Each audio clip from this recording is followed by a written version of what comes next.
ورحمة الله وبركاته. الحمد لله رب العالمين، والصلاة والسلام على رسوله الأمين وعلى آله وصحبه أجمعين. أما بعد فاتقوا الله يا عباد الله.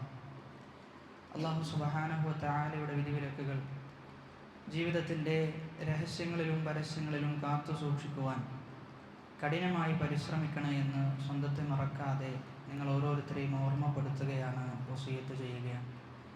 നാഥൻ അനുഗ്രഹിക്കുമാറാകട്ടെ. അള്ളാഹുവിൻ്റെ അപാരമായ തൗഫീഖാണ് വളരെ ശ്രേഷ്ഠമായ ദിനങ്ങളിൽ അള്ളാഹുവിൻ്റെ വിശുദ്ധ ഖുർആൻ പഠിക്കുവാൻ ഇങ്ങനെയുള്ള ഒരവസരം ലഭിച്ചു എന്നത്. അള്ളാഹു സുബ്ഹാനഹു വ തആല ഇത് നമ്മുടെ സാലിഹായ കർമ്മത്തിൻ്റെ രേഖയിൽ ഉൾപ്പെടുത്തുമാറാകട്ടെ. ഇൻഷാ അല്ലാഹ് നമ്മളിന്ന് പഠിക്കാനെടുത്തിരിക്കുന്ന സൂറത്തുൽ മുൽക്കാണ്. സാധാരണ നമ്മൾ പാരായണം ചെയ്യേണ്ട സൂറത്തായതുകൊണ്ടാണ് ഈ ഒരു സൂറത്ത് നമ്മൾ തിരഞ്ഞെടുക്കാനുള്ള കാരണം. സൂറത്തിനെ കുറിച്ച് പ്രതിപാദിക്കുമ്പോൾ പല പേരുകളിലും ഈ സൂറത്ത് അറിയപ്പെട്ടിട്ടുണ്ട്. ഒന്നാമത്തേത് സൂറത്തുൽ മുൽക്ക് എന്ന പേരിൽ ഈ സൂറത്ത് അറിയപ്പെട്ടിട്ടുണ്ട്. രണ്ടാമത്തേത് സൂറത്തു തബാറക എന്ന പേരിലും ഇത് അറിയപ്പെട്ടിട്ടുണ്ട്. മൂന്നാമത്തേത് തബാറകല്ലദീ ബിയദിഹിൽ മുൽക്ക് എന്ന പേരിലും ഇത് അറിയപ്പെട്ടിട്ടുണ്ട്. അതോടൊപ്പം തന്നെ അൽ മാനിഅ, അൽ മുജാദല എന്നിങ്ങനെയുള്ള പേരുകളിലൊക്കെ ഈ സൂറത്ത് അറിയപ്പെട്ടിട്ടുണ്ട്. ഈ സൂറത്തിൻ്റെ ശ്രേഷ്ഠതകളായി പറയപ്പെടുന്നത് യുഖ്തറജുലു ഫീ ഖബ്രിഹി ഫതുക്ത റിജ്ലാഹു ഫതഖൂലു റിജ്ല.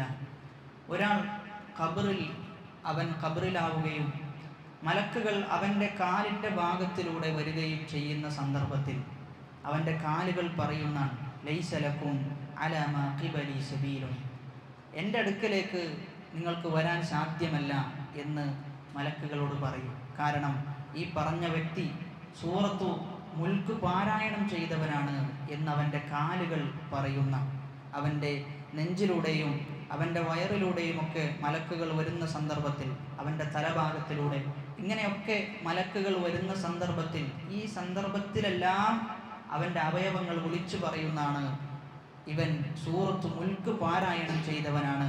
കാന യഖറഉ ബി സൂറത്തുൽ മുൽക്ക്, സൂറത്തുൽ മുൽക്ക് പാരായണം ചെയ്തിട്ടുണ്ട്. ഫഹിയൽ മാനിഅ, അത് തടയുന്നതാണ്. തംനഉ മിൻ അദാബിൽ ഖബർ, ഖബറിൻ്റെ ശിക്ഷയിൽ നിന്ന് തടയുമെന്ന് ഓരോ അവയവങ്ങളും വിളിച്ചു പറയും എന്നുള്ളതാണ്. റസൂലുള്ളാഹി സ്വല്ലല്ലാഹു അലൈഹി വസല്ലം എന്നിട്ട് പറയുന്നത്, വമൻ ഖറഅഹാ ഫീ ലൈലത്തിൻ ഫഖദ് അക്സറ വ അത്യബ, ആരെങ്കിലും ഇത് പാരായണം ചെയ്തു കഴിഞ്ഞാൽ അവൻ വളരെ വലിയൊരു നന്മയാണ് ചെയ്തു വെച്ചത്, വളരെ വലിയ പുണ്യമാണ് അവൻ കാത്തു സൂക്ഷിച്ചത് എന്ന് പറഞ്ഞു വെക്കുന്നുണ്ട്.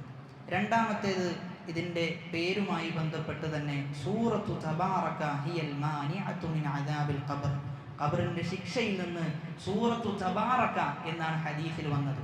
ആ ഹദീസിൻ്റെ പദം എടുത്തുകൊണ്ടാണ് സൂറത്തു തബാറക എന്ന പേരും ഈ സൂറത്തിന് വന്നിട്ടുണ്ട് എന്ന് പറയുന്നത്. മൂന്നാമത്തേത് ഈ സൂറത്തിൻ്റെ ശ്രേഷ്ഠതയായി പറയുന്നത് ഇന്ന സൂറത്തൻ മിനൽ ഖുർആൻ, ഖുർആനിൽ ഒരു സൂറത്തുണ്ട്, 30 ആയത്തൻ, 30 ആയത്താണ്.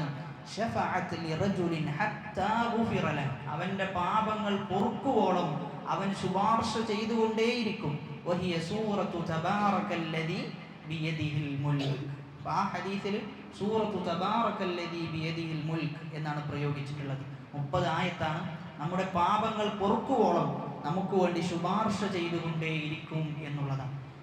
ഈ പറയപ്പെട്ട ശ്രേഷ്ഠതകളിൽ നിന്നെല്ലാം എത്രത്തോളം നമ്മൾ നമ്മുടെ രാത്രികളിൽ ഉറങ്ങാൻ കിടക്കുന്നതിന് തൊട്ട് മുമ്പ് ഇത് പാരായണം ചെയ്യേണ്ടതിൻ്റെ അനിവാര്യതയും ശ്രേഷ്ഠതയുമാണ് നമുക്ക് ബോധ്യപ്പെടുത്തി തരുന്നത്. ഏറിപ്പോയാൽ ഒരു 4 മിനിറ്റ് ആ സൂറത്ത് പാരായണം ചെയ്യാൻ എടുക്കുകയുള്ളൂ എന്നാണ് മനസ്സിലാക്കേണ്ടത്. അതുകൊണ്ട് ശ്രേഷ്ഠത മനസ്സിലാക്കുന്നതോടൊപ്പം തന്നെ അത് എല്ലാ രാത്രികളിലും പാരായണം ചെയ്യാനുള്ള ഒരു തിടുക്കം, ഒരു നന്മയോടുള്ള ഒരു ആഗ്രഹം കൂടി നമ്മൾ കാണിക്കണം എന്നുള്ളതാണ്. മറ്റൊന്ന്, ഈ സൂറത്ത് അവതീർണമായിട്ടുള്ളത് മക്കയിലാണ് ഈ സൂറത്ത് അവതരിച്ചിട്ടുള്ളത്. സൂറത്തിൻ്റെ ആദ്യത്തെ ആയത്തിലേക്ക് പ്രവേശിക്കുകയാണ് എങ്കിൽ അഊദു ബില്ലാഹി മിനശ് ശൈത്വാനിർ റജീം ബിസ്മില്ലാഹിർ റഹ്മാനിർ റഹീം. തബാറകല്ലദീ ബിയദിഹിൽ മുൽക്കു വഹുവ അലാ കുല്ലി ഷൈഇൻ ഖദീർ. തബാറകല്ലദീ ബിയദിഹിൽ മുൽക്കു വഹുവ അലാ കുല്ലി ഷൈഇൻ ഖദീർ. തബാറക എന്നാണ് ആ സൂറത്ത് ആരംഭിച്ചിട്ടുള്ളത്. തബാറക എന്ന് പറഞ്ഞുകൊണ്ടാണ്. തബാറക എന്ന് പറഞ്ഞു കഴിഞ്ഞാൽ തആല, തആലമ വതകാസറ ഖൈറുഹു വബിർറുഹു, അനുഗ്രഹപൂർണനായ, സർവശക്തനായ, എല്ലാവിധ നന്മയും എല്ലാ മഹത്തരമായ ഗുണങ്ങളും വർദ്ധിച്ചവൻ എന്നാണ് തബാറക്കയുടെ അർത്ഥം. തബാറക എന്ന് പറഞ്ഞു കഴിഞ്ഞാൽ ഉന്നതനായവൻ, അനുഗ്രഹപൂർണനായവൻ എന്നൊക്കെയാണ് തബാറക്കന്റെ അർത്ഥമായി നമ്മൾ മനസ്സിലാക്കേണ്ടത്. ബറക്കത്ത് എന്ന് പറഞ്ഞു കഴിഞ്ഞാൽ കസ്റത്തുൽ ഖൈരി വദവാമുഹു, ഒരുപാട് ഖൈർ ഉണ്ടാവുക, അതോടൊപ്പം ആ ഖൈർ സ്ഥിരപ്പെടുകയും ചെയ്യുക എന്നതാണ്. തബാറക അനുഗ്രഹപൂർണനായിട്ടുണ്ട്. അല്ലദി, യാതൊരുവൻ, ബിയദിഹിൽ മുൽക്ക്, ആരുടെ കയ്യിലാണോ ആധിപത്യം അവൻ അനുഗ്രഹപൂർണനായിട്ടുണ്ട്. വഹുവ അലാ കുല്ലി ഷൈഇൻ ഖദീർ, അവൻ എല്ലാത്തിനും കഴിവുള്ളവനാണ് എന്നാണ് ആയത്തിൻ്റെ സാരം. അപ്പം ഇവിടെ അള്ളാഹുവിലേക്ക് ആധിപത്യം ചേർത്ത് പറയുകയാണ്. അള്ളാഹു അനുഗ്രഹപൂർണനാണ്, അവൻ്റെ അടുക്കലാണ് ആധിപത്യം എന്നുള്ളതാണ്. നമ്മൾ മനസ്സിലാക്കേണ്ടത്, നമ്മൾ നമ്മുടേതാണ് എന്ന് കരുതുന്ന എന്തൊക്കെയുണ്ടോ ശരിക്കും അതൊന്നും നമ്മുടേതല്ല എന്ന് ബോധ്യപ്പെടുന്ന ഒരു സന്ദർഭം നമുക്കുണ്ടാകും എന്നതാണ്. എത്ര തന്നെ വലിയ കാറുകളും എത്ര തന്നെ വലിയ വീടുകളും നമ്മൾ പണിതാലും ശരി, എല്ലാം ഒഴിവാക്കിക്കൊണ്ട് ഒന്നുമില്ലാത്ത ഒരു മനുഷ്യനായി നമ്മൾ മടങ്ങുന്ന ഒരവസ്ഥയുണ്ട് എന്നതാണ്. അന്ന് നമുക്ക് ബോധ്യപ്പെടും യഥാർത്ഥ ആധിപത്യം അത് അള്ളാഹുവിൻ്റെ ആധിപത്യമാണ്, യഥാർത്ഥ ഉടമസ്ഥാവകാശം അത് അള്ളാഹുവിൻ്റെ ഉടമസ്ഥാവകാശമാണ് എന്ന് നമുക്ക് ബോധ്യപ്പെടുന്ന ഒരു രംഗമുണ്ട് എന്ന് നമ്മൾ തിരിച്ചറിയണം. അതാണ് ഇവിടെ ഈ ആയത്തിൽ അള്ളാഹു പറയുന്നത്. തബാറക, അനുഗ്രഹപൂർണനായിട്ടുണ്ട്. അല്ലദി, യാതൊരുവൻ, ബിയദിഹിൽ മുൽക്ക്, അവൻ്റെ കയ്യിലാണ് സർവ്വ ഉടമസ്ഥാവകാശവും അവൻ്റെ കയ്യിലാണുള്ളത് എന്നാണ്. അതുകൊണ്ട് നമ്മൾ എന്തൊക്കെ നമ്മുടെ കയ്യിലുള്ളത് നമ്മുടേതാണ് എന്ന് പറഞ്ഞാലും അതിനൊക്കെ ഒരു പരിമിതിയുണ്ട്, അതിനൊക്കെ ഒരു പരിധിയുണ്ട് എന്നാണ് നമ്മൾ തിരിച്ചറിയേണ്ടത്. അത് നമുക്ക് അള്ളാഹു അനുവദിച്ച ഒരു കാര്യം തന്നെ. നമ്മുടേതാണെങ്കിൽ പോലും നമുക്കത് എങ്ങനെയാണ് ഉപയോഗപ്പെടുത്താൻ പറ്റുക? അള്ളാഹു അനുവദിച്ച രീതിയിലാണ്. നമുക്ക് തോന്നിയ രീതിയിൽ എന്ത് ചെയ്യാൻ പറ്റൂല. നമുക്ക് കാര്യങ്ങൾ നമ്മുടേതാണെങ്കിൽ പോലും നമുക്ക് ഉപയോഗിക്കാൻ പറ്റൂല എന്നുള്ളതാണ്. അതാണ് ധനത്തിൻ്റെ വിഷയത്തിലൊക്കെ ധനം ചെലവഴിക്കുന്നിടത്ത് ദൂർത്ത് കാണിക്കാൻ പാടില്ല എന്നൊക്കെ പറയുന്നത്. അതുകൊണ്ട് നമ്മുടേതാണ് എന്ന് നമ്മൾ കരുതുന്നത് പോലും അള്ളാഹു എങ്ങനെയാണോ ഉപയോഗിക്കണം എന്ന് പറയുന്നത് ആ രൂപത്തിൽ മാത്രമേ നമുക്ക് ഉപയോഗിക്കാൻ സാധിക്കുകയുള്ളൂ എന്നുള്ളതാണ്.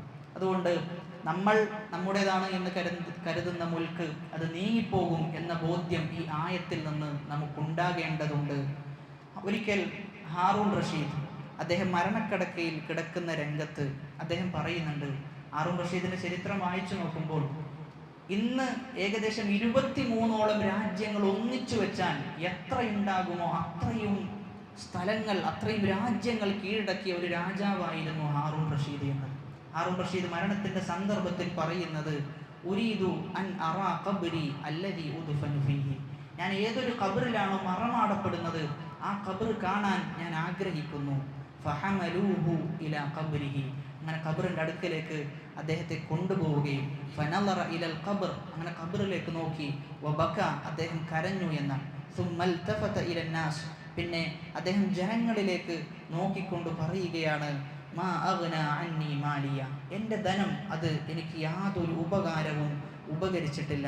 ഹലക അന്നി സുൽത്താനിയ, എൻ്റെ എല്ലാ ആധിപത്യങ്ങളും എല്ലാം നഷ്ടപ്പെട്ടു പോയി എന്ന് അദ്ദേഹത്തിൻ്റെ ഖബറിലേക്ക് നോക്കി പറഞ്ഞു എന്നാണ്. എന്നിട്ട് അദ്ദേഹം പാടുന്ന 2 വരി കവിതയുണ്ട്. യാമൻ ലാ യസൂലു മുൽക്കുഹു, അള്ളാഹുവേ നിന്റെ മുൽക്ക് അതൊരിക്കലും നീങ്ങിപ്പോവുകയില്ല. അങ്ങനെയുള്ള റബ്ബേ ഇർഹം, നീ കരുണ കാണിക്കണം. മൻ ഖദ് സാല മുൽക്കുഹു, ആരുടെ ആധിപത്യമാണോ നീങ്ങിപ്പോയിട്ടുള്ളത് അവനോട് നീ കരുണ കാണിക്കണം എന്ന് ഹാറൂൺ റഷീദ് മരണശയ്യയിൽ കിടക്കുമ്പോൾ പറഞ്ഞു എന്നുള്ളതാണ്. അതുകൊണ്ട് നമുക്ക് ലഭിച്ചതെല്ലാം അള്ളാഹുവിൻ്റെതാണ് എന്ന് മനസ്സിലാക്കി അങ്ങേയറ്റത്തെ നന്ദിയുള്ള ജീവിതമായിരിക്കണം നമ്മൾ ജീവിക്കേണ്ടത് എന്നാണ് പറഞ്ഞു വെക്കുന്നത്.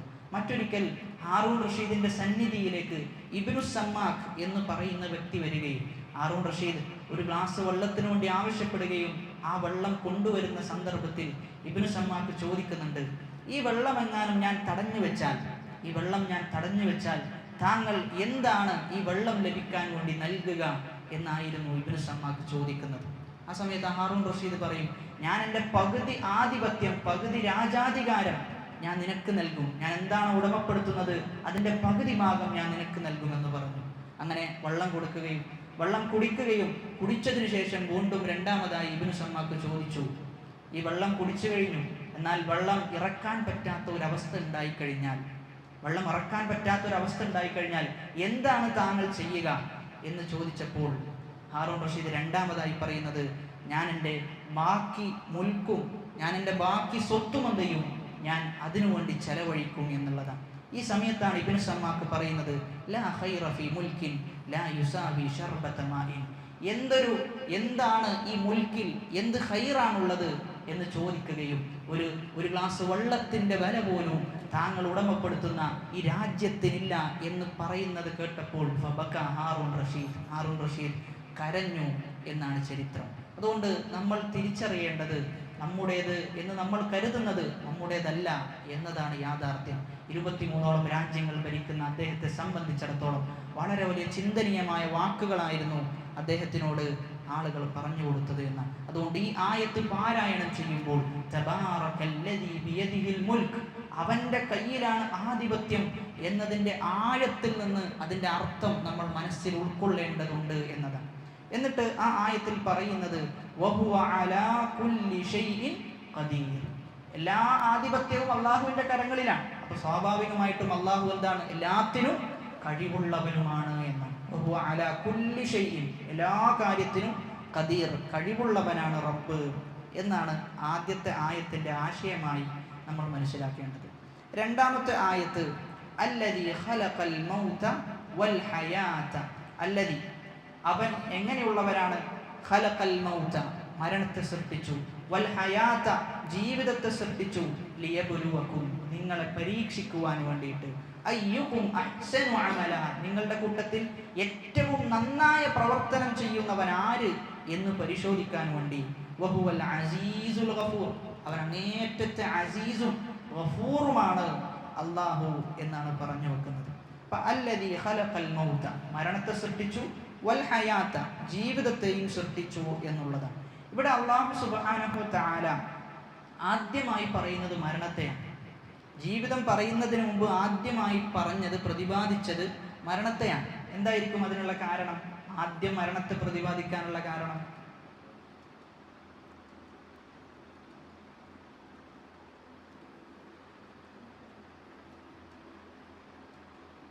ആദ്യം മരണത്തെയാണ് പ്രതിപാദിക്കുന്നത്, പിന്നെയാണ് ജീവിതത്തെ പ്രതിപാദിച്ചത്.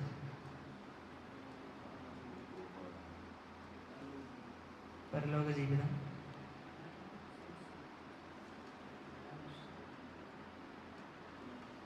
അതിന് കുറേ വിശദീകരണങ്ങൾ വന്നിട്ടുണ്ട്. അതായത് ഒന്നാമത്തേത്, നമുക്ക് മരണം എന്ന് പറഞ്ഞാൽ എന്താണ്? ആദ്യം മരണം എന്ന് പറഞ്ഞു കഴിഞ്ഞാൽ റൂഹ് മുഫാറഖത്താവലാണ്, ശരീരത്തിൽ നിന്ന് റൂഹില്ലാത്ത അവസ്ഥക്കാണ് മരണം എന്ന് പറയാം. നമ്മൾ കുട്ടിയായിരിക്കെ ഉമ്മയുടെ വയറ്റിൽ റൂഹില്ലാത്ത അവസ്ഥയിൽ ഉണ്ടായ ഒരു കാലമുണ്ട്, എന്നുള്ളതാണ്. അതാണ് മരണം എന്നത് വിശേഷിപ്പിച്ചത്. അതേപോലെ തന്നെ നമ്മളില്ലാത്തൊരവസ്ഥ ഉണ്ടായിട്ടുണ്ട്, അതുകൊണ്ടാണ് മരണത്തെ പറഞ്ഞ് പിന്നെന്ത് ചെയ്തത്? ഹയാത്തിനെ പറഞ്ഞത് എന്നാണ് ഒരു വീക്ഷണം. മറ്റൊന്ന്, നമ്മളെപ്പോഴും ഓർക്കേണ്ടത് മരണത്തെയാണ് എന്നുള്ളതാണ്. അതുകൊണ്ടാണ് മരണം ആദ്യം പറഞ്ഞത് എന്നാണ്. അവിടെയാണ് റസൂലുള്ളാഹി സ്വല്ലല്ലാഹു അലൈഹി വസല്ലം പറയുന്നത്, അക്സിറു, നിങ്ങൾ വർദ്ധിപ്പിക്കണം ഹാദിമിൽ ലദ്ദാത്ത്, എല്ലാ ലദ്ദാത്തുകളെയും എല്ലാ സുഖ സൗകര്യങ്ങളെയും ഇല്ലാതാക്കി കളയുന്ന മരണത്തെ നിങ്ങൾ ധാരാളമായി ഓർക്കണം എന്ന് പറയുന്നുണ്ട്. ആ ഓർക്കാൻ വേണ്ടിയിട്ടാണ് ആദ്യം മരണത്തെ പറയുന്നത് എന്നാണ്. കാരണം മരണത്തെ ഓർത്തു കഴിഞ്ഞാൽ സ്വാഭാവികമായും ജീവിതം ലക്ഷ്യമുള്ള ജീവിതമായി മാറും. വെറുതെ അല്ല ഈ ജീവിതം, മറിച്ച് ലക്ഷ്യത്തോടു കൂടിയാണ് ജീവിക്കേണ്ടത്. അള്ളാഹുവിനെ അനുസരിക്കണം, അള്ളാഹുവിനെ ധിക്കരിക്കാൻ പാടില്ല എന്ന ചിന്ത അവന് അള്ളാഹു വിട്ടുകൊടുക്കും എന്നുള്ളതാണ്. അതുകൊണ്ടാണ് മരണത്തെ ആദ്യം സൂചിപ്പിച്ചത് എന്നാണ് ചില പണ്ഡിതന്മാർ പറഞ്ഞു വെക്കുന്നുണ്ട്. കഫാബിൽ മൗതി വാഇദ, ഒരു വഅളായിക്കൊണ്ട് മരണമെന്ന വിഷയം മതിയായതാണെന്നാണ്. ഒരു മനുഷ്യനെ മാറ്റാൻ മരണമെന്ന വിഷയം മതിയായതാണ് എന്നും ചില പണ്ഡിതന്മാർ പറഞ്ഞു വെക്കുന്നുണ്ട്. മറ്റൊരു വീക്ഷണം, അതായത് ഈ സൂറത്തിന്റെ പേര് മുൽക്ക് എന്നാണല്ലോ, ആധിപത്യം എന്നാണ്. അപ്പൊ ആധിപത്യം ആർക്കാണുള്ളത്? ഒരാളെ മരിപ്പിക്കാൻ കഴിയുന്ന ഒരാൾക്കാണ് എന്തുള്ളത്? ആധിപത്യമുള്ളത് എന്നാണ്. അതുകൊണ്ടാണ് ആദ്യം എന്ത് പറഞ്ഞത്? മൗത്തിനെ പറഞ്ഞത് എന്നും ചില പണ്ഡിതന്മാർ പറഞ്ഞു വെച്ചിട്ടുണ്ട്.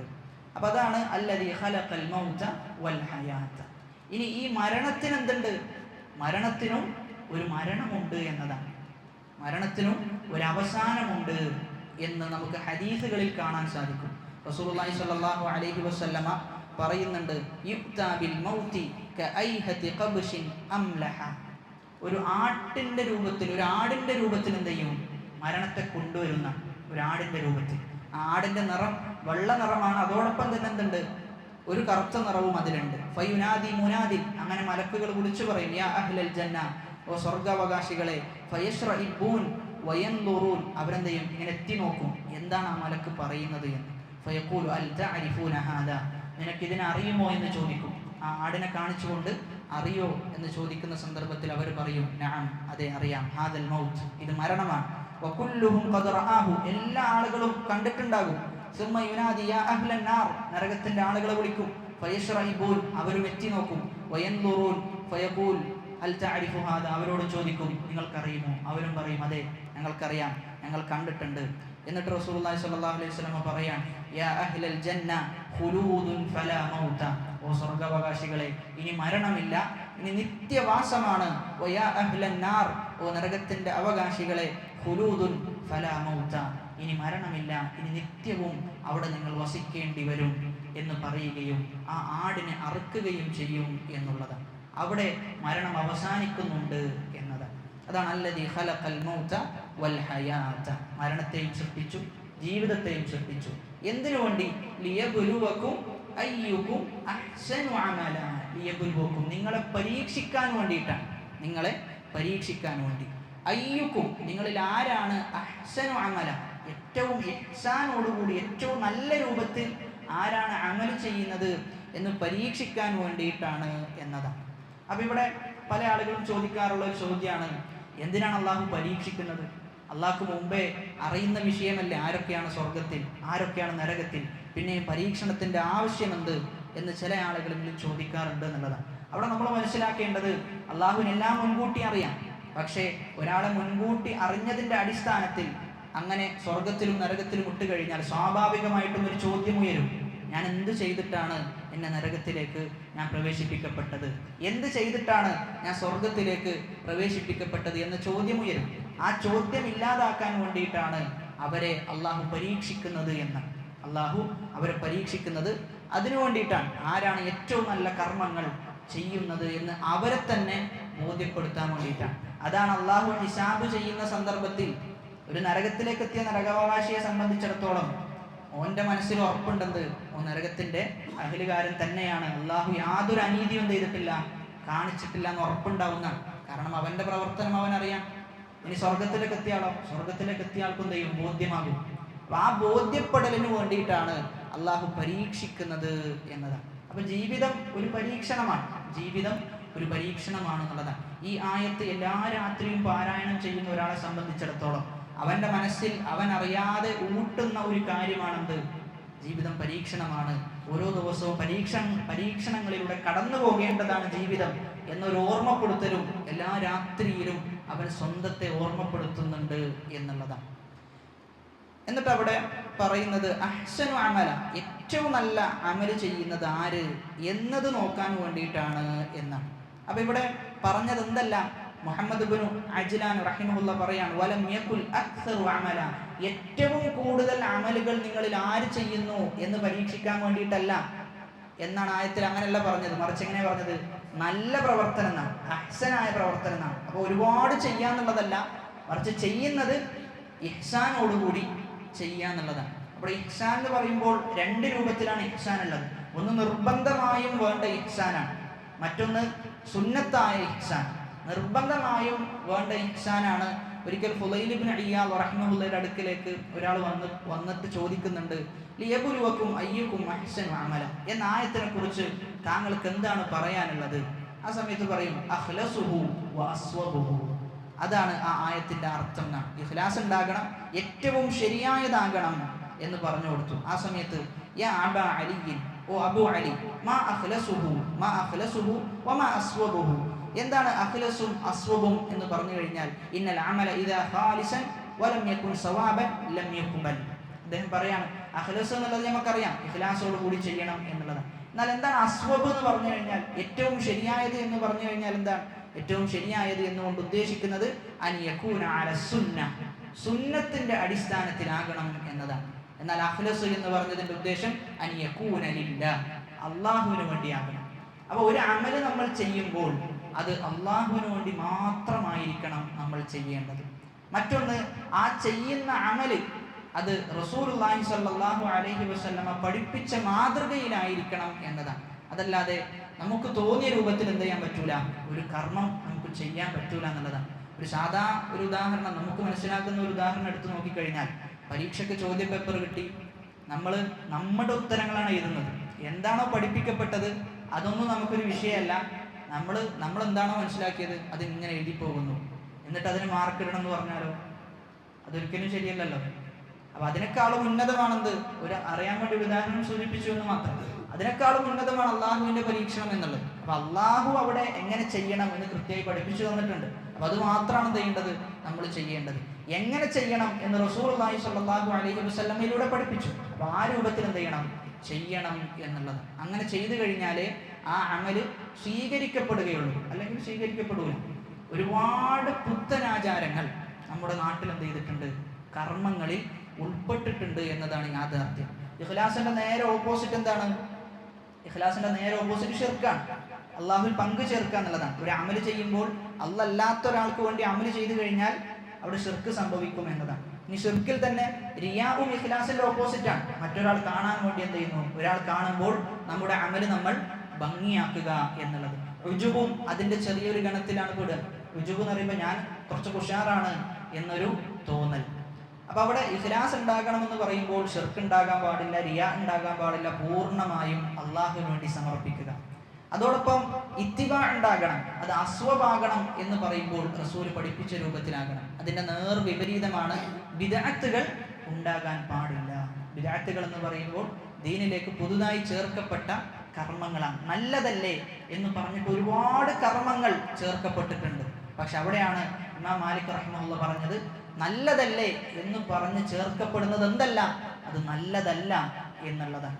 അതുകൊണ്ട് നമ്മൾ ശ്രദ്ധിക്കേണ്ടത്, സോഷ്യൽ മീഡിയയിലും നമ്മുടെ നാടുകളിലുമൊക്കെ ആളുകൾ ചെയ്തു വരുന്നുണ്ട് എന്നത് എന്തല്ല, അത് ചെയ്യാനുള്ള തെളിവല്ല, മറിച്ച് റസൂലിന്റെ അടുക്കലിൽ നിന്ന് കൃത്യമായി രേഖപ്പെടുത്തപ്പെട്ടു വരണം എന്നാണ് നമ്മൾ മനസ്സിലാക്കേണ്ടത്.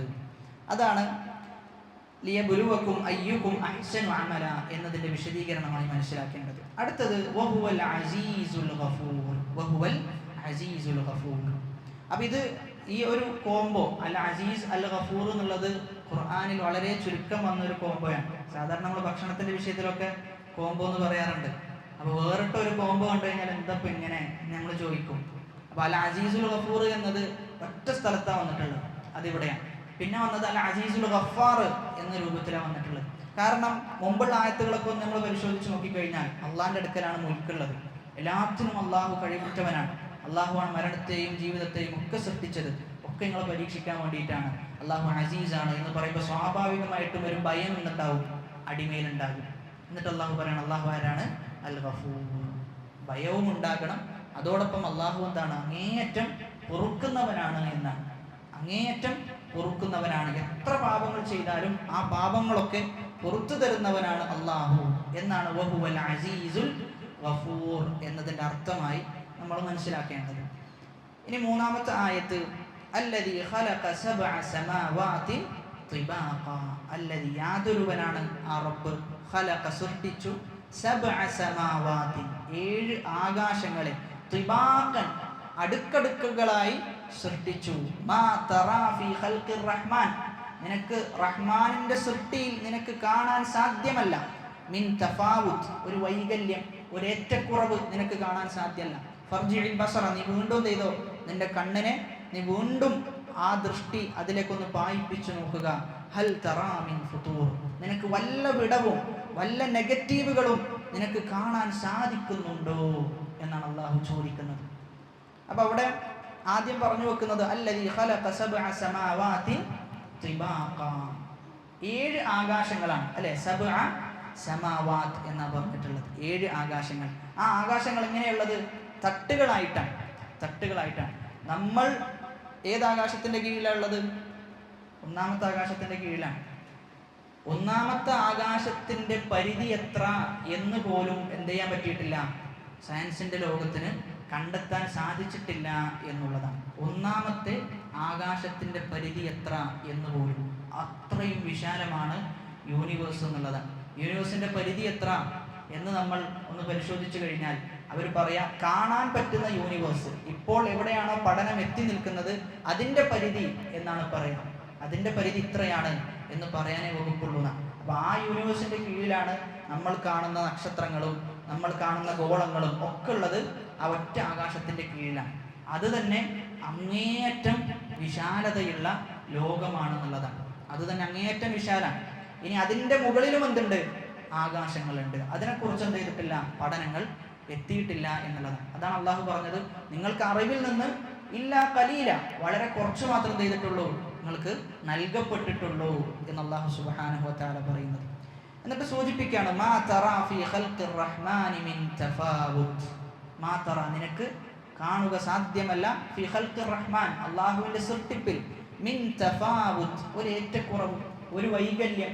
ആകാശത്തിലേക്ക് നോക്കിയിട്ട് ആകാശത്തിന്റെ കളർ ഇങ്ങനെയാണ് ആകേണ്ടത്, അതല്ലെങ്കിൽ ആകാശം ഇങ്ങനെയല്ല വേണ്ടത് എന്ന് നമുക്ക് പറയാൻ സാധ്യമല്ല എന്നാണ്. ഒരിക്കലും നമുക്ക് അങ്ങനെ നോക്കിയിട്ട് ഇവിടെ നെഗറ്റീവ് ഉണ്ട്, ഇവിടെയാണ് ഇത് വരേണ്ടത്, ഇവിടെയാണ് ഇത് വരേണ്ടത് എന്ന് പറയാൻ ഒരിക്കലും പറ്റൂല എന്നാണ്. അത്രയും പെർഫെക്ഷനിലാണ് അള്ളാഹു ആകാശത്തെ സൃഷ്ടിച്ചിട്ടുള്ളത് എന്നാണ്. എന്തിനേറെ, മനുഷ്യനെ തന്നെ അത്രയും പെർഫെക്റ്റ് ആയിട്ടാണ് സൃഷ്ടിച്ചിട്ടുള്ളത്. മനുഷ്യന്റെ മൂക്ക് ഇവിടെ അല്ല വേണ്ടത് എന്ന് ആർക്കെങ്കിലും പറയാൻ പറ്റുമോ? ഒരാൾക്കും പറയാൻ പറ്റൂല. ഒരാൾക്കും ചെയ്യാൻ പറ്റൂല, അങ്ങനെ പറയാൻ പറ്റൂല എന്നുള്ളതാണ്. കണ്ണ് ഇവിടെ അല്ല വേണ്ടത്, കണ്ണ് കുറച്ചും കൂടി ഇങ്ങനെയാ വേണ്ടത്, ചെവി ഇങ്ങനെയാ വേണ്ടത് എന്ന് നമുക്ക് പറയാൻ പറ്റൂല.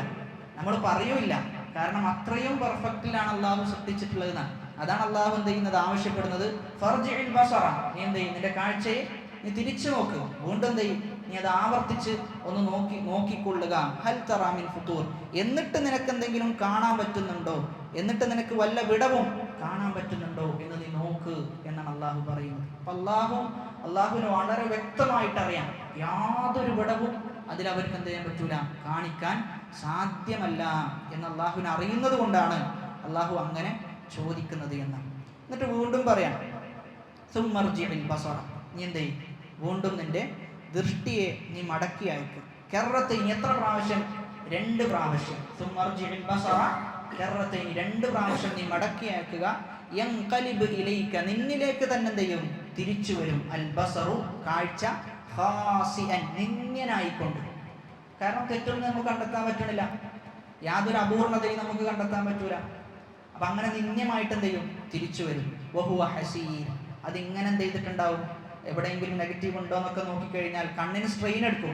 കണ്ണിന് എപ്പോഴും സ്ട്രെയിൻ എടുക്കുക, ഓവർലോഡ് ആയി കഴിഞ്ഞാൽ എന്ത് ചെയ്യും, നമ്മൾ കുറേ കാര്യത്തിലേക്ക് ഇങ്ങനെ സൂക്ഷ്മമായി നിരീക്ഷിച്ചു കഴിഞ്ഞാൽ കണ്ണിന് സ്ട്രെയിൻ എടുക്കും. അപ്പൊ ഇങ്ങനെ നമ്മൾ ആകാശത്തിലേക്ക് നോക്കുകയാണ്, എന്തെങ്കിലും തെറ്റുണ്ടോ എന്ന് പറഞ്ഞ് ഇങ്ങനെ നോക്കിയെന്നാലോ, അള്ളാഹ് പറയണത് ഹസീറായിട്ട്, അങ്ങേയറ്റത്തെ ഹസീറായിക്കൊണ്ട്. ഹസീർ എന്നുകൊണ്ട് ഉദ്ദേശിക്കുന്നത് കലീൽന, പരവശപ്പെട്ടതാവുക എന്നുള്ളതാണ്. അതായത് എന്തെങ്കിലും ക്ഷീണിച്ചു പോകും എന്നാണ് പറഞ്ഞു വെക്കുന്നത്. അത്രയും വളരെ കൃത്യമായിട്ടാണ് അള്ളാഹു ഭൂമിയെ സംവിധാനിച്ചിട്ടുള്ളത് എന്നാണ് പറയുന്നത്. എന്നിട്ട് അള്ളാഹു അടുത്ത ആയത്തിൽ പറയുന്നത്, സൃഷ്ടിപ്പിൽ യാതൊരു പോരായ്മയും ഇല്ല എന്ന് അള്ളാഹു പറഞ്ഞു. സൃഷ്ടിപ്പിൽ എന്തില്ല, യാതൊരു പോരായ്മയും ഇല്ല. ഇനി അടുത്ത ആയത്തിൽ പൂർണ്ണതയെ കുറിച്ച് പറയാം. അള്ളാഹു പൂർണ്ണതയെ കുറിച്ചാണ് പറയുന്നത്. വലഖദ് സയ്യന്ന അസ്സമാഅ അദ്ദുനിയ ബിമസാബീഹ, വലഖദ്, തീർച്ചയായും, സയ്യന്ന, നാം അലങ്കരിച്ചിട്ടുണ്ട്, അസ്സമാഅ അദ്ദുനിയ, ദുനിയാവിലെ ആകാശത്തെ, അതായത് നമ്മൾ കാണുന്ന ആകാശത്തെ അലങ്കരിച്ചിട്ടുണ്ട്. ബിമസാബീഹ, വിളക്കുകൾ കൊണ്ട്. അവിടെ മസാബിഹ് എന്നതുകൊണ്ട് ഉദ്ദേശിക്കുന്നത് നക്ഷത്രങ്ങളാണ് ഉദ്ദേശിക്കപ്പെടുന്നത്. വജഅൽനാഹാ റുജൂമൻ ലിശ്ശയാത്തീൻ. ആ നക്ഷത്രങ്ങളെ നാം ആക്കിയിട്ടുണ്ട് റുജൂമൻ ലിശ്ശയാത്തീൻ, പിശാചിനെ ആട്ടി ഓടിക്കുന്നവ, എറിഞ്ഞാട്ടുന്നവയാക്കിയിട്ട് നമ്മൾ അതിനെ മാറ്റിയിട്ടുണ്ട്. വഅഅതദ്ന, നാം ഒരുക്കി വെച്ചിട്ടുണ്ട്, ലഹും, ആ പിശാചുക്കൾക്ക്, അദാബസ്സഈർ, ജ്വലിക്കുന്ന നരകാഗ്നി അവർക്ക് വേണ്ടി ഒരുക്കി വെച്ചിട്ടുണ്ട് എന്നതാണ്. അപ്പൊ അവിടെ വലഖദ് സയ്യന്ന അസ്സമാഅ അദ്ദുന്യ, നമ്മൾ കാണുന്ന ആകാശത്തെ അലങ്കരിച്ചു നാം പറയുന്നത്. എന്തുകൊണ്ടാണ് അലങ്കരിച്ചിട്ടുള്ളത്? നക്ഷത്രങ്ങളെ കൊണ്ടാണ് അലങ്കരിച്ചിട്ടുള്ളത്. ഇനി ആ നക്ഷത്രങ്ങൾ എന്ത് പണിയാണ് ചെയ്യുന്നത്? അതാണ് വജഅൽനാഹാ റുജൂമൻ ലിശ്ശയാത്തീൻ. പിശാചുക്കൾ എന്ത് ചെയ്യും? മലക്കുകൾ പറയുന്നത് കട്ട് കേൾക്കുന്ന ഒരു സ്വഭാവം പിശാചുക്കൾക്ക് ഉണ്ടായിരുന്നു. അപ്പൊ അതിന് അവർക്കെതിരെന്ത് ചെയ്യും? ഈ പറയുന്ന നക്ഷത്രങ്ങൾ അവർക്കെതിരെയുള്ള ഒരു ശിക്ഷ എന്നോണം, അവർ കട്ട് കേൾക്കാതിരിക്കാൻ വേണ്ടിയിട്ടുള്ള ഒരു മാർഗമായിട്ടാണ് നക്ഷത്രത്തെ എന്ത് ചെയ്തിട്ടുള്ളത്? വെച്ചിട്ടുള്ളത് എന്ന്. ലഹും, അതോടൊപ്പം തന്നെ അപ്പൊ ദുനിയാവിലും അവർക്ക് ശിക്ഷയുണ്ട്. പിശാചുക്കൾക്ക് ദുനിയാവിലും ശിക്ഷയുണ്ട്. എന്ത് ചെയ്യും? ആ നക്ഷത്രങ്ങളിൽ നിന്ന് ഏറ് ലഭിക്കും. അതോടൊപ്പം തന്നെ നരകത്തിലും ശിക്ഷയുണ്ട്. അതാണ് വഅഅതദ്നാ ലഹും അദാബസ്സഈർ എന്ന് പറഞ്ഞത്. ഒരുപാട് ആയത്തുകൾ സൂറത്തു സ്വാഫാത്തിലെ 6 മുതൽ 10 വരെയുള്ള ആയത്തുകളിൽ ഇതിന് സമാനമായ ആശയം സൂചിപ്പിക്കുന്നുണ്ട്. മറ്റൊന്ന് ഇമാം ഖതാദ റഹിമഹുല്ലാ പറയുന്നത്, ഇന്നമാ ഖുലിഖത് ഹാദിഹി നുജൂമു ലിസലാസി ഖിസാലിൻ, 3 പ്രത്യേകതകൾക്ക് വേണ്ടിയിട്ടാണ് നക്ഷത്രങ്ങൾ സൃഷ്ടിക്കപ്പെട്ടിട്ടുള്ളത് എന്നാണ്. ഒന്നാമത്തേത് ഖലഖഹല്ലാഹു സീനതൻ ലിസ്സമാ, ആകാശത്തിന് ഭംഗി എന്നോണമാണ്. രണ്ടാമത്തേത് റുജൂമൻ ലിശ്ശയാത്തീൻ, പിശാചിനെ ആട്ടി ഓടിപ്പിക്കാൻ വേണ്ടിയിട്ടാണ്. മൂന്നാമത്തേത് അലാമാത്തിൻ യുഹ്തദാ ബിഹാ, അതായത് പോകുന്ന ആളുകൾക്ക്, സഞ്ചരിക്കുന്ന ആളുകൾക്ക് ഒരു അടയാളമായിക്കൊണ്ട് കൃത്യമായി സഞ്ചരിക്കാൻ വേണ്ടിയിട്ടാണ് എന്ത് ചെയ്തിട്ടുള്ളത്? ആ നക്ഷത്രങ്ങളെ വെച്ചിട്ടുള്ളത് എന്നാണ്. അപ്പൊ ഇവിടെ ഒരു സംശയം വരാൻ സാധ്യതയുള്ളത്, ജിന്നുകൾ സൃഷ്ടിക്കപ്പെട്ടിട്ടുള്ളത് എന്തിലാണ്? തീ കൊണ്ടാണ്. അപ്പൊ അങ്ങനെയാണ് എങ്കിൽ ഇവിടെ അവർക്കെതിരെന്ത് ചെയ്യും? ഈ നക്ഷത്രങ്ങൾ എറിയപ്പെടുന്നു പറഞ്ഞല്ലോ. നക്ഷത്രങ്ങളിലുള്ളത് എന്താണ്? തീജ്വാലകളാണ്. തീജ്വാലകളാണ് എന്ത് ചെയ്യുക? എറിയപ്പെടുക. അപ്പൊ എങ്ങനെയാണ് അവർക്കതൊരു ശിക്ഷയായി മാറുക എന്നൊരു ചോദ്യം ചിലപ്പോൾ ആരെങ്കിലും ഉണ്ടാകാൻ സാധ്യതയുണ്ട്. അവിടെ മനസ്സിലാക്കേണ്ടത്, ഒന്നാമത്തേത് മനുഷ്യൻ മണ്ണ് കൊണ്ടാണ് സൃഷ്ടിക്കപ്പെട്ടത് എന്ന് പറഞ്ഞു. അതിൻ്റെ അർത്ഥം എങ്ങനല്ല, നമ്മൾ കാണുന്ന ആ മണ്ണ് പോലെയാണോ സൃഷ്ടിക്കപ്പെട്ടിട്ടുള്ളത്? അല്ല. അടിസ്ഥാനം എന്താണ്? മണ്ണ് കൊണ്ടാണ് സൃഷ്ടിക്കപ്പെട്ടിട്ടുള്ളത് എന്നാണ്. അപ്പൊ അതേപോലെയാണ് എന്ത്? തീ കൊണ്ട് സൃഷ്ടിക്കപ്പെട്ടു എന്ന് പറയുമ്പോൾ അടിസ്ഥാനം എന്താണ്? തീയാണ്. പക്ഷെ രൂപവും പോലൊക്കെ എന്തുണ്ടാവും? വ്യത്യാസം ഉണ്ടാകും എന്നതാണ്. മറ്റൊരു ഉത്തരം എന്നുള്ളത്, അവിടെ അവര് തീ കൊണ്ടാണ് പടക്കപ്പെട്ടത്, എന്നാൽ അതിനേക്കാളും സ്ട്രോങ് ആയിരിക്കും എന്ത്? അവർക്ക് എറിയപ്പെടുന്ന തീ എന്നുള്ളതാണ്. അപ്പൊ സ്വാഭാവികമായിട്ട് എന്താവും? അത് അവർക്കൊരു ശിക്ഷയായി മാറും എന്നുള്ളതാണ്. എന്നിട്ട് അടുത്ത ആയത്തില് വലില്ലദീന കഫറൂ ബിറബ്ബിഹിം അദാബു ജഹന്നമ വബിഅ്സൽ മസീർ. വലില്ലദീന, ഒരു കൂട്ടർക്കുണ്ട്, കഫറൂ, അവർ അവിശ്വസിച്ചു, ബിറബ്ബിഹിം, അവരുടെ റബ്ബിൽ, അദാബു ജഹന്നം, നരകത്തിന്റെ ശിക്ഷ അള്ളാഹുവിൽ അവിശ്വസിച്ച അവിശ്വാസികൾക്കുണ്ട്, വബിഅ്സൽ മസീർ, അത് എത്ര മോശമായ സങ്കേതമാണ് എന്നാണ് പറഞ്ഞു വെക്കുന്നത്. അത്രയും മോശമായ വാസസ്ഥലാണെന്ത്? നരകം എന്നുള്ളത്. 7-ാമത്തെ ആയത്ത്, ഇദാ ഉൽഖൂ ഫീഹാ സമിഉ ലഹാ ശഹീഖൻ വഹിയ തഫൂർ. ഇദാ ഉൽഖൂ, അവരെറിയപ്പെട്ടാൽ, അത് വല്ലാത്തൊരു വാചകമാണല്ലോ പറയുന്നത്. ഇദാ ഉൽഖൂ, അവർ എറിയപ്പെട്ടാൽ. ഒരു മനുഷ്യനെ എറിയാന്ന് പറയുമ്പോൾ അങ്ങേയറ്റത്തെ നിന്ദ്യതയാണ്. ഒരു മനുഷ്യനെ എറിയാന്ന് പറയുമ്പോൾ അങ്ങേയറ്റത്തെ നിന്ദ്യതയാണ്. അപ്പൊ നരകത്തിലേക്ക് എന്ത് ചെയ്യും? അള്ളാഹു അവരെ നേരെ കൊണ്ടുപോവുകയല്ല, മറിച്ച് എറിയുകയാണ് എന്ത് ചെയ്യാന്നുള്ളതാണ്. അള്ളാഹു നരകത്തിൽ നിന്ന് കാത്തു രക്ഷിക്കുമാറാകട്ടെ. ഇദാ ഉൽഖൂ ഫീഹാ, അവർ നരകത്തിലേക്ക് എറിയപ്പെട്ടാൽ, സമിഉ, അവർ കേൾക്കും, ലഹാ, ആ നരകത്തിന്റെ, ശഹീഖൻ, നരകത്തിനൊരു ഗർജന ഉണ്ടാവുന്നതാണ്. നരകം ഇങ്ങനെ തിളച്ചു മറിഞ്ഞിട്ട് എന്ത് ചെയ്യും? ഒരു ശബ്ദം അവർ കേൾക്കും. അപ്പൊ നരകത്തിന് ശബ്ദമുണ്ട്, വഹിയ തഫൂർ എന്നാണ്. അത് തിളച്ചു മറിയുന്നുണ്ടാകുന്നതാണ്. ആ നരകത്തിലെ തീ തിളച്ചു മറിയുന്നുണ്ടാകും. അപ്പൊ നരകം സംസാരിക്കും. വതഖൂലു ഹൽ മിൻ മസീദ്, ഇനിയുമുണ്ടോ എന്നെന്ത് ചെയ്യും? അള്ളാഹുവിനോട് നരകം ചോദിക്കുന്നുണ്ട്, ഇനിയും ആളുകളുണ്ടോ, കത്തി എരിയപ്പെടാൻ ഇനിയും ആളുകളുണ്ടോ എന്ന്. അപ്പൊ നരകം സംസാരിക്കും എന്നതിനുള്ള ഒരു തെളിവും കൂടിയാണ് ഈ ആയത്ത് എന്നുള്ളത്. എന്നിട്ട് പറയാണ്, തകാദു തമയ്യസു മിനൽ ഗൈർ കുല്ലമാ ഉൽഖിയ ഫീഹാ ഫൗജുൻ സഅലഹും ഖസനതുഹാ അലം യഅതികും നദീർ. തകാദു, തമയ്യസു മിനൽ ഗൈദ്. ഗൈദ് എന്ന് പറഞ്ഞാൽ കോപം എന്നാണ്. ഗൈദ് എന്ന് പറഞ്ഞാൽ കോപം. തമയ്യസു പൊട്ടിപ്പിളരുക എന്നുള്ളതാണ്. അപ്പൊ കോപം നിമിത്തം അത് പൊട്ടിപ്പിളരാനായിട്ടുണ്ട് എന്നാണ്. കോപം നിമിത്തം അതിൻ്റെ ആ നരകത്തിന്റെ കോപം നിമിത്തം അത് പൊട്ടിപ്പിളരാനായിട്ടുണ്ട്. കുല്ലമാ ഉൽഖിയ ഫീഹാ ഫൗജുൻ, അതിലേക്ക് ഒരു കൂട്ടം എറിയപ്പെടുമ്പോൾ, അതിലേക്ക് ഒരു കൂട്ടം ആളുകൾ എറിയപ്പെടുമ്പോൾ സഅലഹും, അവരോട് ചോദിക്കും, ഖസനതുഹാ, അതിൻ്റെ കാവൽക്കാർ ചോദിക്കുന്നതാണ്, അലം യഅതികും നദീർ, നിങ്ങൾക്ക് താക്കീതുകാർ വന്നിട്ടില്ലേ എന്നുള്ളത്. അപ്പൊ മലക്കുകളെ, നരകം കാക്കുന്ന മലക്ക് എന്നത് കാണാൻ തന്നെ വിരൂപമായ രൂപമായിരിക്കുന്നതാണ്. ഗിലാദുൻ ഷിദാദ്, അങ്ങേയറ്റത്തെ വിരൂപമായ രൂപമായിരിക്കും മലക്കുകൾക്ക് ഉണ്ടാവുക. ആ നരകത്തെ കാക്കുന്ന മലക്കിന് ആ രൂപമാണ് ഉണ്ടാവുക. എന്നാൽ അടിസ്ഥാനപരമായ മലക്കുകൾ എങ്ങനെയായിരിക്കും കാണാൻ? ഭംഗിയുള്ളതാവും അല്ല ഭംഗിയില്ലാത്തതോ? ഭംഗിയുള്ളതായിരിക്കും. ഭംഗിയുള്ള ആളുകളായിരിക്കും മലക്കുകൾ അടിസ്ഥാനപരമായിട്ട്. അതാണ് യൂസുഫ് നബി അലൈഹി സ്വലാത്തു വസ്സലാമയുടെ ചരിത്രം പറയുമ്പോൾ അവിടെ എന്താ പറയുന്നത്? ആ സ്ത്രീകള്, ഇത് മനുഷ്യനല്ല, മഹാദ ബശറ, ഇത് മനുഷ്യനല്ല, മറിച്ച് ആരാണിത്? ഇത് മലക്കാണ്. അത്രയും ഭംഗിയാണെന്ത് മലക്കുകൾ ഉണ്ടാവാന്ന്. എന്നാൽ ചില മലക്കുകൾ, ഇപ്പോൾ ഉദാഹരണത്തിന് പറയുന്നത് നരകത്തെ കാക്കുന്ന മലക്ക്, ഖബറിൽ ചോദ്യത്തിന് വരുന്ന മലക്ക്, അവരൊക്കെ കാണാൻ വിരൂപമായ, പേടിപ്പെടുത്തുന്ന രൂപമായിരിക്കും ഉണ്ടാവുക എന്നാണ് പറഞ്ഞു വെക്കുന്നത്. 9-ാമത്തെ ആയത്ത്, قالوا بلى قد جاءنا نذير فكذبنا وقلنا ما نزل الله من شيء إن أنتم إلا في ضلال كبير. قالوا, അവർ പറയും, ബല, അതെ, ഖദ് ജാഅന, നമുക്ക് വന്നിട്ടുണ്ട്, നദീറുൻ, താക്കീതുകാരൻ, ഫകദ്ദബ്ന, നമ്മൾ എന്ത് ചെയ്തു? കളവാക്കി, വഖുൽന, നമ്മൾ പറഞ്ഞു, മാ നസ്സലല്ലാഹു മിൻ ഷൈഇൻ, അല്ലാഹു എന്ത് ചെയ്തിട്ടില്ല, ഒന്നും ഇറക്കിയിട്ടില്ല, ഇൻ അൻതും ഇല്ലാ ഫീ ളലാലിൻ കബീർ, നിങ്ങൾ വളരെ വലിയ വഴിപിഴവിലാണ് നിങ്ങൾ എത്തിപ്പെട്ടിട്ടുള്ളത് എന്ന് പറയുന്നു. ആരെക്കുറിച്ചാണ് ഇവർ പറയുന്നത്? അവരെ താക്കീത് ചെയ്യാൻ വന്ന ആളുകളെ കുറിച്ച് പറയുന്നത്, നിങ്ങൾ വഴികേടിലാണ്, നിങ്ങൾ നന്മയുടെ മാർഗത്തിലല്ല, നിങ്ങൾ ഹുദയിലല്ല, നേർമാർഗത്തിലല്ല എന്ന് അവരോട് പറയുന്ന. എന്നിട്ട് അവർ പറയാണ്, വഖാലു, അവർ പറയും, ലൗ കുന്നാ നസ്മഉ, നമ്മൾ കേട്ടിരുന്നെങ്കിൽ, ഔ നഅഖിലു, നമ്മൾ ചിന്തിച്ചിരുന്നെങ്കിൽ, മാ കുന്നാ ഫീ അസ്ഹാബിസ് സഈർ, നമ്മൾ സഈറിന്റെ, നരകത്തിന്റെ ആളുകളായി നമ്മൾ മാറുമായിരുന്നില്ല എന്നതാണ്. അപ്പൊ അവർ കേട്ടിട്ടുണ്ട് അല്ലെ? ഇവിടെ ഈ ആയത്തിൽ പറയുന്നത് എന്താ? നമ്മൾ കേട്ടിരുന്നെങ്കിൽ എന്നാണ്. പക്ഷെ അവർ എങ്ങനെ കേട്ടിട്ടില്ല? ആഖിറത്തിന് ഉപകരിക്കുന്ന രൂപത്തിൽ അവർ കേട്ടിട്ടില്ല. മറിച്ച് റസൂലിന്റെ പ്രബോധനം അവർ കേട്ട ആളുകളാണ്, വീക്ഷിച്ച ആളുകളാണ്, കണ്ട ആളുകളാണ്. പക്ഷെ ആഖിറത്തിന് ഉപകരിക്കുന്ന രീതിയിൽ അവർ കേട്ടിട്ടില്ല എന്നുള്ളതാണ്.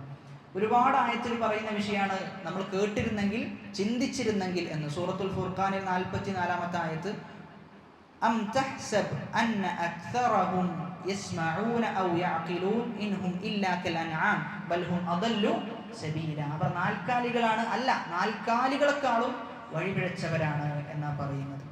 അപ്പൊ ഇവിടെ നമ്മൾ മനസ്സിലാക്കേണ്ട മറ്റൊരു വിഷയം എന്നുള്ളത്, കേൾവിക്കാണോ പ്രാധാന്യം കൂടുതൽ, അതല്ല കാഴ്ചക്കാണോ പ്രാധാന്യം കൂടുതൽ? ഒരു മനുഷ്യന്റെ കേൾവിക്കാണോ പ്രാധാന്യം, അതല്ല കാഴ്ചക്കാണോ?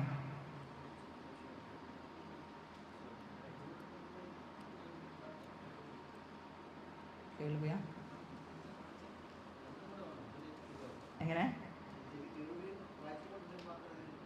ശരിയാവുള്ളൂ?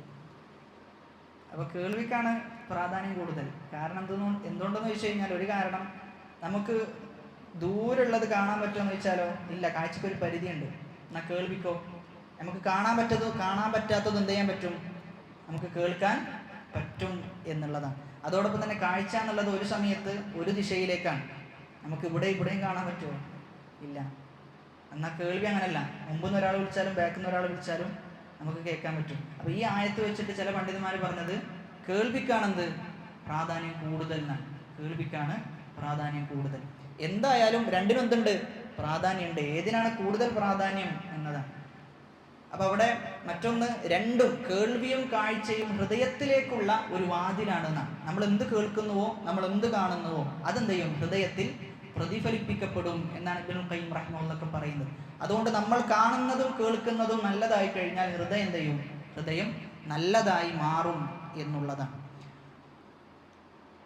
അതാണ് വഖാലു ലൗ കുന്നാ നസ്മഉ ഔ നഅഖിലു മാ കുന്നാ ഫീ അസ്ഹാബിസ് സഈർ. ചിന്തിച്ചിരുന്നെങ്കിൽ, കേട്ടിരുന്നെങ്കിൽ എന്ത് ചെയ്യുമായിരുന്നില്ല? നരകത്തിന്റെ അവകാശികളിൽ നമ്മൾ ഉൾപ്പെടുമായിരുന്നില്ല എന്ന്. അപ്പോൾ അവിടെ എടുത്തു പറയുന്ന കാര്യമാണ്, നമ്മൾ കേൾക്കുമ്പോൾ എന്ത് ചെയ്യണം? നല്ലത് കേൾക്കണം എന്നുള്ളതാണ്. നല്ലത് കേൾക്കുക മാത്രമല്ല, അത് ജീവിതത്തിൽ ഉൾക്കൊള്ളാൻ എന്ത് ചെയ്യണം? സാധിക്കണം. അതോടൊപ്പം തന്നെ ചിന്തിക്കണം എന്നൊക്കെയാണ് ആ ആയത്തിൽ പറയുന്നത്. എന്നിട്ട് അവസാനിപ്പിക്കുന്നത് അപ്പോൾ അവർ അവരുടെ തിന്മകൾ അംഗീകരിച്ചു. അവിശ്വാസികൾ എന്ത് ചെയ്തിട്ടില്ല? അവർ ദുനിയാവിലായിരിക്കെ റസൂലിനെ ചീത്ത പറയുകയും വളരെ മോശമായ രൂപത്തിൽ പെരുമാറുകയും ബത്സിക്കുകയും ഒക്കെ ചെയ്തിട്ടുണ്ട്. എന്നാൽ ആഖിറത്തിലേക്ക് എത്തുമ്പോൾ അവരെന്ത് ചെയ്തു? അംഗീകരിച്ചു. അവർ പറയണം, ഒന്ന് കേട്ടിരുന്നെങ്കിൽ, ഒന്ന് ചിന്തിച്ചിരുന്നെങ്കിൽ നമ്മൾ നരകത്തിൻ്റെ ആളുകളായി മാറുമായിരുന്നില്ല. എന്നിട്ട് 11-ാമത്തെ ആയത്തിൽ പറയുന്നത് ഫഅതറഫു ബിദംബിഹിം, അങ്ങനെ അവർ തങ്ങളുടെ കുറ്റം എന്ത് ചെയ്യും? ഏറ്റുപറയും. ഫഅതറഫു ബിദംബിഹിം ഫസുഹ്കൻ ലി അസ്ഹാബിസ് സഈർ. ഫസുഹ്കൻ, ശാപമുണ്ട്, ലി അസ്ഹാബിസ് സഈർ, നരകത്തിൻ്റെ ആളുകൾക്ക് ശാപമാണ് എന്നെന്ത് ചെയ്യും? പറയപ്പെടും എന്നുള്ളതാണ്. അപ്പോൾ ഇതാണ് സൂറത്തുൽ മുൽക്കിലെ കുറച്ച് ആയത്തുകളാണ് നമ്മൾ ഇന്ന് വിശദീകരിച്ചത്. വളരെ ചുരുങ്ങിയ രൂപത്തിലുള്ള വിശദീകരണമാണ്. നമ്മൾ എല്ലാ രാത്രിയിലും പാരായണം ചെയ്യാൻ നമ്മളൊരു സമയം കണ്ടെത്തേണ്ടതുണ്ട് എന്നാണ് സൂചിപ്പിക്കാനുള്ളത്. അല്ലാഹു സുബ്ഹാനഹു വ തആല ഈ സൂറത്ത് നിത്യവും പാരായണം ചെയ്യുന്ന അവൻ്റെ മുത്തഖീങ്ങളായ അടിമകളുടെ കൂട്ടത്തിൽ നമ്മെ ഉൾപ്പെടുത്തി അനുഗ്രഹിക്കുമാറാകട്ടെ. നമ്മിൽ നിന്ന് വന്നുപോയ ചെറുതും വലുതുമായ എല്ലാ പാപങ്ങൾ അള്ളാഹു പുറത്തു മാപ്പാക്കി നൽകുമാറാകട്ടെ. اللهم اغفر للمؤمنين والمؤمنات والمسلمين والمسلمات الأحياء منهم والأموات إنك مجيب الدعوات ويا قاضي الحاجات. ربنا آتنا في الدنيا حسنة وفي الآخرة حسنة وقنا عذاب النار. ربنا تقبل منا إنك أنت السميع العليم وتب علينا إنك أنت التواب الرحيم. آمين آمين برحمتك يا أرحم الراحمين. سبحانك اللهم وبحمدك أشهد أن لا إله إلا أنت أستغفرك وأتوب إليك. والسلام عليكم ورحمة الله وبركاته.